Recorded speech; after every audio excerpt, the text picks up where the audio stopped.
શું કહેશો આજે જ્યારે મેરેથોનનું આયોજન તે કરવામાં આવ્યું છે? ભારત દેશના વડાપ્રધાન અને વિશ્વ નેતા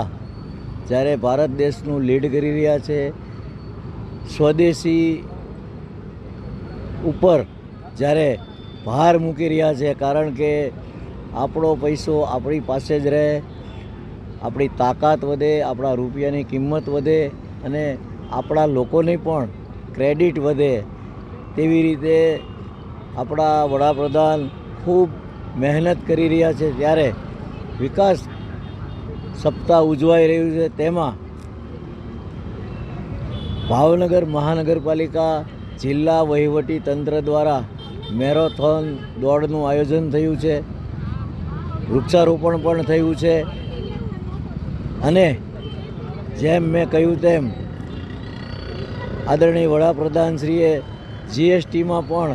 જે ભાવ ઘટાડો કર્યો છે અને લોકોને ખૂબ મોટી રાહત આપી છે, તેનો સંદેશો લોકો સુધી પહોંચે, ઘર ઘર સુધી પહોંચે, તે માટેનું આ વિકાસ યાત્રા આયોજન કરવામાં આવ્યું છે અને ભાવનગરવાસી, ભાવેણાવાસીઓ ખૂબ બહોળી સંખ્યામાં અહીંયા મેરેથોન દોડમાં ભાગ લીધો છે.